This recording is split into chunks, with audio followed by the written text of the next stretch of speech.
Hello, folks. Welcome back. We're talking to the expert of the day. This is the Ask the Expert series. And, you know, what motivated me to do this series was that so many people were asking me questions about finance and financial decisions. I had to make it clear, I am not an expert. I'm an expert on being in debt, running from bill collectors, being broke. That's how I learned about money. I learned about money by being broke. And so I'm an expert on motivating people to believe that you don't have to stay broke and you don't have to stay stuck financially. But they are experts in taxes and finance and investing. And the D-Free mission, in large measure, is to connect people to real, legitimate experts and stop getting our financial information from the beauty shop and from the Uber driver. So today, we have an expert who I just admire. I was telling her that I wish there was a way to get digital autographs because she is a superstar at what she does. And what I love is that she has expertise that knows how to break down complicated economic matters so that the average person can understand it. And that's not easy to do. So let me welcome you, Mickey Gabriel from Louisiana, someone who has dedicated her personal and professional and business life to unlocking the doors to wealth. And I think you actually use flowers as an image in your wealth spreading campaign. How do you do that? Thank you so much, Dr. Soares, for that great introduction. And yes, sir, that is the name of my business. It is Wealth Financial Flowers, because I believe that everyone should have a garden of resources. Oh, I love that. Yes, sir. And as we know in a garden, sometimes you're just going to look at things because they're pretty, right? They may not have a lot of utility. You also have a winter and a summer, a spring and a fall. There's times to plant, there's times to harvest. So I love that because it basically is how I explain to people, you may not have need of what's going on in China with the global economy, but add that to your garden because you may need to consider it later. So I love that, that example because I believe it helps people to understand where you are now is not necessarily where you're always going to be. So you need to be exposed to your garden of resources, your flowers. And you know, I love it for all the reasons you state, but I also love it because as a pastor, I have been compared to other pastors, especially mega church pastors, who have embraced this notion of sowing seeds. And, you know, I am absolutely and passionately opposed to preachers that want the people to make them rich and then depend on God to make them rich. So this sowing of seeds, I love this garden imagery because I'm adamant about motivating people to sow seeds in their own garden. Yes, sir. I'll sow seeds in my garden, you sow seeds in your garden. And so I love this flower image. Now, before we turn this over to the co-host, who is, you know, the broadcast journalist, and she's so formal and intellectual and proper, I just want to have a little more chat with you because you're from Louisiana, and I'm trying to understand how a young woman, Black woman from a small town in Louisiana grows into this great financial guru. So just tell us a little bit about your story. How did you become who you are? Yes, sir. Well, I'm originally from the grand town of Eunice, Louisiana. Laissez les bon temps rouler. So love my heritage. And basically people from back home, you go to New Orleans or you go to Houston. My mother chose to come to Houston. Did not like Houston as a child, still claim back home. Shout out to Gumbo and Boudin. And my mother was actually at a firm and I went in for a week as a temp. She did not tell anyone that I was her child, but they figured it out. And I fell in love with the industry. The first stock that I ever bought was Coca-Cola because I loved Coke.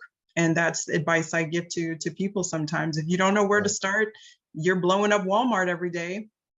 Look at some Walmart. So I've been everywhere from licensing and registration to broker dealers, to clearing firms, to trust companies, to boutique brokerage firms. And I just really love not only investing, but planning, which is absolutely what I've learned that wealthy clients do, because I have worked almost exclusively with ultra high net worth clients. And it's the strategy and the planning that really make the difference, not your level of income. So I love taking that and bringing it to my community, because historically, we may have had access, but we may have not had the means to do this. So Sure. I love breaking down these concepts, as you said, and just making sure everyone understands to protect everything that they have. Yeah, that's great. You know, I'm on the board of a bank, and every month when we have our board meetings, we have a presentation from an economist, a professional economist, and I'm sure you know what I'm about to say. Most of the terms and the data that this person shares is over the average person's head. So as I said in the intro, you not only understand family finance, but you understand global economic trends and global economic realities. So before I go any further, let me ask my professional co-host, Brittany, to begin the conversation with you around recession. You know, we keep hearing terms like recession. We keep looking at data, unemployment rates, gross domestic product, and those things don't often inspire us because they don't really inform us. So Brittany, why don't you have a very sophisticated conversation with Ms. Gabrielle, because I know you are very concerned about recession and how we should prepare and understand what the future holds for us. Well, Dr. Soares, you are so kind. It's beautiful listening to the question that you asked, Miki, to really understand the flowers and the sowing and the planting. That's really beautiful, Miki. And we really wanted to bring you on because so many people keep asking about the recession. You know, are we in it? Are we close to it? What is the recession going to be like? And I know economists keep saying, you know, we're going to enter a recession this year. It's just a matter of, you know, how severe it's going to be. And in doing my research, I noticed a number of people keep saying it's going to be a mild recession. So for those of us at home, what is the difference between a mild recession and a regular one? So yes, recession is definitely the name going into 2023, or what everyone is concerned about. We did actually enter a mild recession briefly in 2022. So I want to define it, right? Because we say these terms, let's talk about what that is. So a recession is basically technically defined as when we have a lowering percentage of gross domestic product, right? Which is basically just everything coming into the country, you know, just an overview of our economic activity, right? Corporations, you and I, institutions, businesses. And when it declines, which means there's a slowing of that economic activity for 2 subsequent quarters, right? So we have January, February, March, April, May, June, and so forth and so on. Q1, Q2, Q3, and Q4. That's how it's tracked. So we did actually slip into the technical definition of a recession in 2022, which is where we had 2 subsequent, it has to be one following the other, of declining growth, right? So that was a mild recession. Most people probably didn't even realize it. So what happens basically is there is a slowing of the economy. Now, I will say that, and shout out to President Obama, we had an unprecedented 11 years of economic growth in this country prior to the pandemic, which absolutely is kind of going to be the reason why we are feeling these sufferings in the economy. So the reason that it's a mild one is because employment is still pretty robust, even though we're starting to see more unemployment numbers. Inflation is at an all-time high, specifically because of what happened during the pandemic. So a mild recession, when we say a mild one, it means that we're not going to have, it's not going to be 2008, for those of you that remember, where we had hundreds of thousands of people that lost their jobs, people were losing their houses, you know, it was bad, right? So for a mild recession, we are going to see some people that are losing their jobs. We're still battling inflation. It's not going to be as bad where we're coming out of it for years, which is what we saw in 2008, right? It may just be transitory. So for a couple of quarters, it's projected not to last out the year. So that's what we mean when we say it's going to be a mild, almost like a baby recession, not a And grown I think recession. that's important to know. Mhm, But when you drill down into the Black America, mhm. you come away with, and you see through to some very alarming statistics. Our unemployment rate is generally twice as high. Yes, sir. We have a tendency to opt out of the economy if we haven't found a job, and the unemployment rate is only based on people who actually are still looking for work. Mhm. And so in that sense, we've had more than 2 quarters in a row of diminishing returns and shrinking revenue. Uh, how do we help Black America understand where there are still opportunities in a recessionary or even a shrinking economy? That is a great question, Dr. Soares, and you're absolutely right. The pandemic harmed, and when I say the pandemic, I mean that 2-year period of 2020 and 2021, where basically the world was shut down, the entire world, not just here in the United States. So the stimulus definitely helps, but you are correct. The pandemic harmed Black and Brown communities the most because a lot of those individuals were working those retail jobs. And they were impacted, right? Even the deaths that occurred within the Black community harmed us because, you know, a lot of estate planning and wills weren't in place. So you basically had people trying to replace that income. So what is one way that we can really help, especially if you have limited means? And I say this to people all the time. Sometimes, just like with that garden, sometimes you're not going to have period of growth. Sometimes it is a strategy to simply hold on to what you have, to not go further into debt, to make more targeted decisions and choices, to save, whereas before, maybe last year you would have, you know, spent, maybe to have a staycation as opposed to having a vacation, because you're understanding that things may get a little bit more tighter towards the end. And some industries we are going to see probably more layoffs than other industries. So I think that that's important. And I do like to point that out to people. Sometimes preserving what you have is definitely a strategy and a win, because we're not always going to be able to grow what we have. So I would just say kind of sit tight, pay attention to that budget. We still have a lot of things that are being exposed to inflation. I went to the grocery store and I almost was in a point of shock, because I was like, wow, things are like 20-25% more. And that makes a difference when you have a very, very strict budget. So I say to people, budget, be intentional with your dollars, because it may get worse and your wages are not going to rise with the cost of eggs and, you know, milk and gas. So something is, you know, we're going to have to be super, super intentional and using that strategy to make sure that we don't go under any more than, you know, some of us may just be right there at the cusp in terms of our dollars coming in. Yeah, you know, Great all of question. our content, our curriculum, our events always stress basically paying attention. Pay attention to what you're spending. Pay attention to what you could save. You know, Brittany, I've been doing this now for 18 years, but it wasn't until last week, literally, I'm almost embarrassed to say this, I went from cable to Wi-Fi. You know, Ms. Gabriel, up until last week, I've been preaching, go from premium cable to basic cable, because you're not watching all those stations anyway. But I can't even tell you out loud, I'll tell you privately, how much money I am saving by going from cable to Wi-Fi.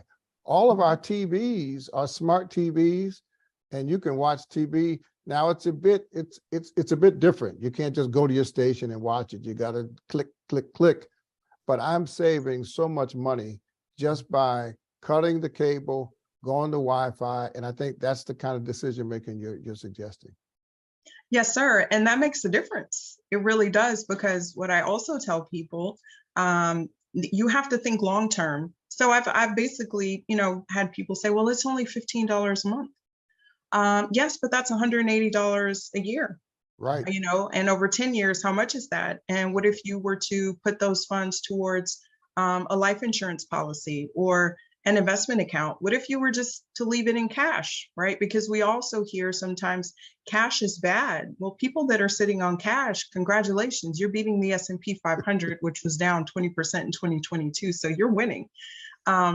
Cash flow is king, right? Cash is absolutely an asset class.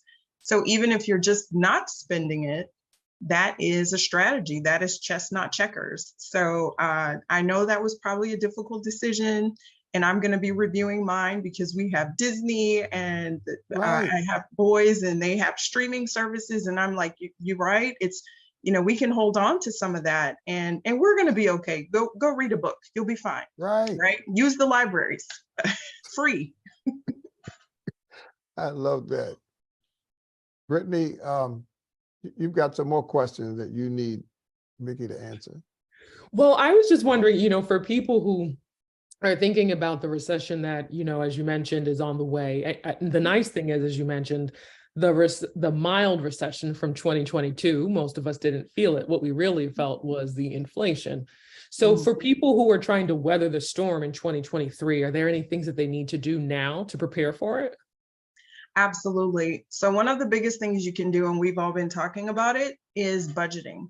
If I could stress the importance of a budget enough, the federal government has a budget, right? They try to pretend like they don't, but they do. Corporations have budgets. Google has a budget. We all need a budget. It's just going to identify what's coming in and what's going out. What I recommend people do is figure out what is your drop dead number. That is the least amount that you need to make sure that everything is okay, that you were fed, you're not homeless, insurance is paid for.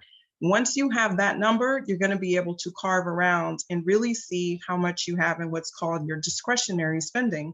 We were talking about cable, your cell phone, that's going to be a necessity. But maybe downloading things from the Apple Store is not a necessity. So that's the first thing, because if you don't know what's coming in, you're not really going to be a good steward of what is going out. The second thing is make sure you are on top of your debt. When the interest rates go up, that debt is more expensive to finance. So I tell people this, are you charging gas? It's already expensive. If you're carrying a balance on that credit card, you might have paid $20 or $30 a gallon in a couple of years because you're charging gas, you're charging groceries. Let's make sure that we're not going more into debt, because during these recessionary times, it is going to cost you more to borrow someone else's money. So make sure that you don't need to be doing that. And it just all goes back to, it's almost so basic, Dr. Soares, that it's like, are you really? That's all I have to do? I was about to say that. It's not exciting. It's not sexy. It's not get rich quick, but it's the old fashioned way. It's common sense, like you say. And we look for people like yourself who can say it better than we can, because I find that even in my congregation, there were people who heard me every Sunday for year after year, and they ended up getting more and more debt. And they want to know, for instance, I'm on the board of 2 public companies, and they want to know about investing in stock. If you get an 8% return on stock, that's good, but it's not as good as paying off an 18% credit card. So yes, sir. I don't know. You've got to help us figure out ways to make this more exciting, because you're right. It's common sense. And people get disappointed when I tell people I can show you how to develop wealth. And we start with paying off your credit card bills, stop paying interest. Now that Brittany's by my side, they'll listen longer because she's better looking, she speaks better and all of that. But before Brittany, I couldn't hold people's attention for 3 minutes. Now we can hold them for 6 minutes. You know what? That's a plus, because Dr. Soares, you're absolutely right. It's just really the strategy and the planning. And sometimes we hear so much, well, this is what rich people do. And I tell people, I can't attest for every single client I've worked with, but what do wealthy individuals do is that they plan. There's a time to grow your assets. There's a time to preserve your assets. There's a time to plan for the future, because we tend to think of tomorrow, today, but the sacrifices that you're making today are absolutely going to benefit you tomorrow. And that's what I tell people. You need to be able to sleep at night. If that debt is causing you stress, that's really not a good thing. Even though you may have a shiny new handbag that you brought home, it's try not to add to your financial burden, because your little people are watching how you deal with money. We need to not be afraid of money and understand the utility versus wealth, which is what we put on a shelf. And that's what I tell people. Building wealth starts with $1. What decision are you making with that dollar? That is going to help you more to build and to grow, versus, just as you said, it not being sexy and thinking, well, I'm going to come up with this great idea and it's really going to make me a billionaire overnight. And I'm like, well, but if you weren't a good steward with that dollar, what makes you think you're going to be a good steward with that $1 billion? It's going to go the same way. You're just going to have a bigger price tag on it. So I love how you broke that down. So yes, sir, in that regard, you are the expert. Spend less than you have, be intentional, because those dollars are going to matter, especially in terms of a recession. You're not going to have as many of them, and you're going to need to be very selective about what you do with what you have. Yeah. So Brittany, the big complaint we get in response to this message is, I don't have enough money to have a budget, or I can't afford a budget, which helps me know that financial literacy is important, so that people understand what is a budget. If you spend 5 cents a day, you need a budget. A budget is nothing but a plan for how you use the money that you do use. But most people, when they hear the word budget, they think, well, I can't buy this, I can't do that, I can't go here and I can't go there. And a budget is simply a plan. It's like your GPS. When you get in the car, you put in the address, it tells you where to go. And your budget tells you where your money is going to go. Yes, sir. Even if it goes all towards bills, you at least know where it's going. You're knowing where it's going. And that's what I tell people. That's important, because a lot of us saw, for example, our parents and grandparents, no one talks about money. No one talks about money and no one talks about death. So I'm like, it's not magic.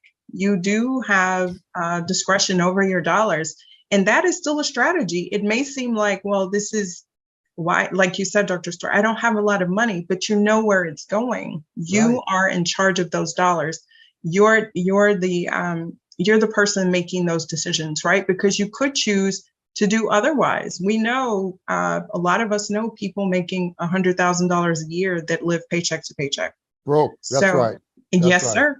I call them broke billionaires. Actually, there's quite a few of them, because they're not that, like you said, that financial literacy is powerful.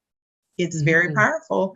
Making good financial choices. So yes, paying your bills versus just going and spending and having a good time. That is absolutely someone utilizing financial literacy. And that's a win for you, because you're making good financial choices, even if they feel very limited and restricted to you. Hats off to people that are doing what they should do with what they have and trying to make it work. Because when you do have more funds coming in, what that budget is going to allow you to do is say, well, I've got an extra $200.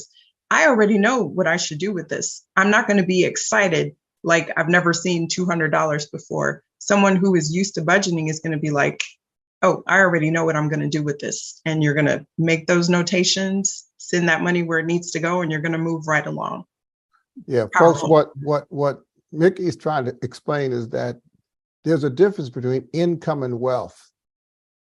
That you can have high income and no wealth, and you can be low income and have high wealth.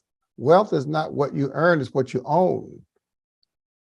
And so we are adamant about your listening to people like Mickey and reading her books, going to her website. I want you to tell us how people can reach you, because you've got to hear it. You can't hear it enough, because the culture is seizing upon our ignorance and taking advantage of the fact that we don't know and we don't pay attention. And we are literally donating millions, if not billions of dollars to very wealthy people. When you hear the rich are getting richer and the poor getting poorer, part of that is because the poor are voluntarily donating money to the rich. Mhm. So I just can't tell you how much I appreciate you spending this time with us. Brittany, what else do our people need to hear from Mickey today before they go to her website? I have two follow-up questions. One is, how can people capitalize on the mild recession if there are any ways? And then the second thing is, what are some common mistakes, which you really kind of already tapped into, which is people in the sense of just kind of dwindling their money away, not paying attention to where it goes. But I also wonder if, dipping into retirement funds and things like that could possibly be some common mistakes. Yes, absolutely. And great questions. So how can people capitalize, right? Because, and Dr. Soares, I love what you said, because that's how I explain it. Money is a utility. It's meant to be used to obtain a goal. Right. Wealth, as I describe it, you put it on a shelf. You're not looking at it. It's not needed day to day. It has a purpose, but money is something that's meant to be spent. And there's no shame in that, right? So one of the ways that you can capitalize, which I tell people, you don't need $10,000 to start investing. You can go to Fidelity or Schwab, and I recommend this a lot. They actually have, they will give you a free $100. You'll get a 1099 if you put $50 in. They have resources to help you, and you can actually start getting fractional shares with $5. So you don't need a lot. So one of the ways to capitalize, if you do have an extra 50, whatever amount, there are some very depreciated assets. It is a fire sale. These stocks have been heavy hit. Not giving financial advice or recommendation, always recommend that you look at your overall situation, of course, but look at some of these companies, especially the tech companies that have been heavy hit. Do any of us really think that these companies are going away? Right? A lot of us are probably listening to this on an iPhone. Do we really think that that company is going away? But guess what? That stock is on sale. Right. So what better time to take advantage of these depreciated assets?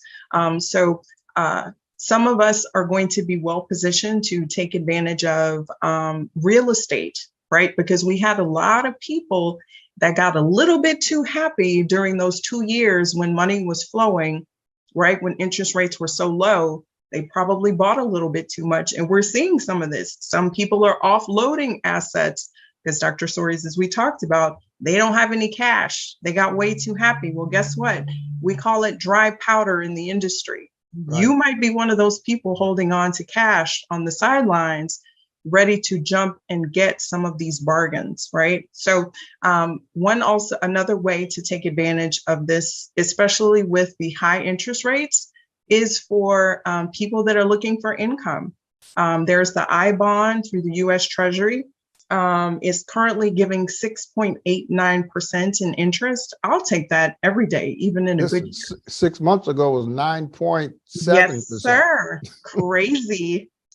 Chestnut checkers. That's what I tell people. CD rates, right? Your savings accounts. All of those things are going to benefit. Now, what's higher? Mortgage rates, your credit card financing vehicles. But there are some little, rainbows through these clouds. And definitely those of us that are retired, seeking income, this is a great time to put those dollars to work, because you're going to get a little bit more bang for your buck. So Brittany, to your other question about where people can make mistakes, I would say absolutely is not saving enough. I really can't put the emphasis on that enough. We don't know what is going to be impacted. A lot of what happened in 2022 is carrying over into 2023. So Dr. Soares, we talked about the global impact, right? If you look at what's going over in the UK, they're having a lot of fun over there. The unfortunate war with Russia and Ukraine is impacting a lot, and that has not gone away. Inflation is still globally high, right? There's been some droughts that are happening, so that may impact more so the cost of what we're paying for food and goods and services. So, and we talked about China, right? China is now facing almost another surge of the pandemic, and China being the second largest global economy behind the United States. When there's ripples over there, you are absolutely going to feel it here. So I really can't say save, save, save, save. Don't overexpose yourself when you find these bargains.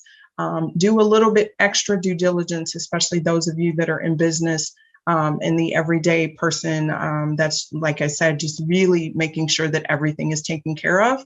The kids and the family will be okay. And hopefully we didn't just all have super great Christmases. You know, sometimes a hug and a smile is just going to have to cut it, right? So just be super intentional with those choices. That's probably the best thing I can say, where some people will make mistakes. They're just going to get a little bit too excited. And folks, we don't know what's going to happen in 2023, especially what's going on the other side of the world. That's the best advice that I can give. Great questions.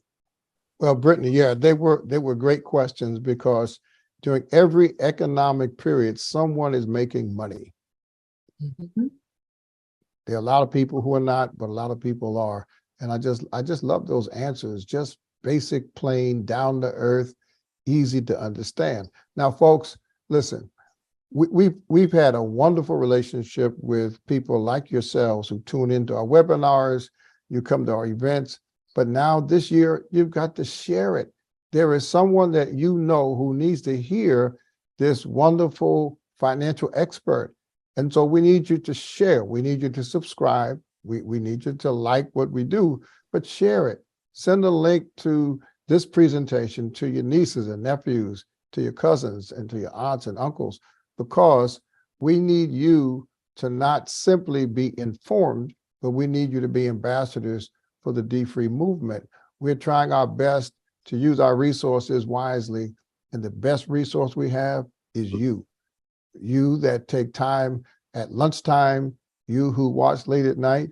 We need you to help us spread the word, because we have a very specific goal in terms of reaching Black America, which will help all of America, and we can't get there without your help. We have a very small staff, a very small team, but if you'll sign up and become one of our ambassadors, one of our friends, one of our supporters, we need you to be a cheerleader, not for me or for Brittany.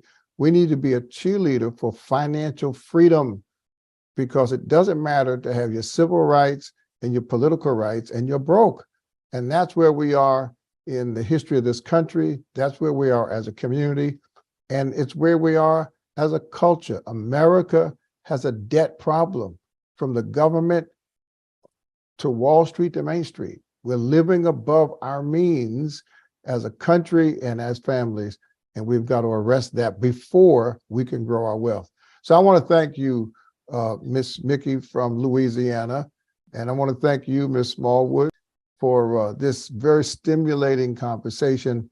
And if any of you need help, just go to dfree.com/get-help.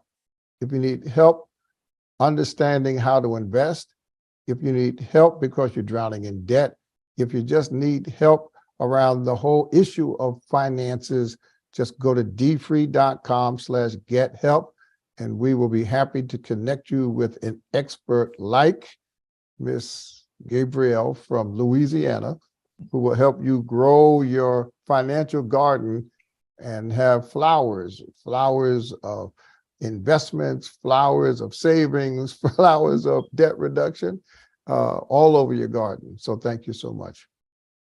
Thank you, Dr. Soares, and thank you, Brittany. Yes, and it really is that simple, folks. I wish it was, but like you said, this is really this is it. So thank you for all that you do. Dr. Soares is so important, because each one teach one, and to him whom much is given, much is required. So I am happy to assist in spreading the good news, really, about how to bring peace and financial freedom to our families, because we can absolutely do it. Yes, sir.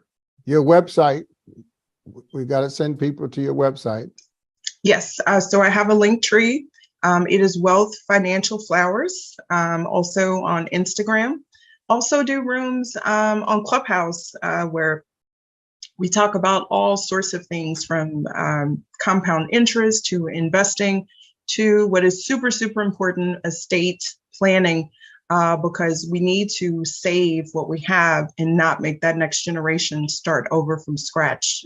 There Right. is power in that. So yes, sir, absolutely. Would love to hear from anyone, because it's so very important. It's vital. Yes, sir, it is absolutely vital. Wonderful. All right, Brittany, you have the last word. No, I just wanted to say, Miki, thank you so much for joining us today. It has truly been such an honor to just listen to the information and the wealth of expertise that you have. I really, truly hope that this episode blesses the lives of so many people and helps them as they prepare for 2023. So thank you. You're welcome. All Thank right. you. Look forward, folks. Subscribe to Ask the Expert series, sponsored by D-Free, with the brilliant, talented Brittany Smallwood and the old, humble, retired me. And we'll see you next time. God bless you.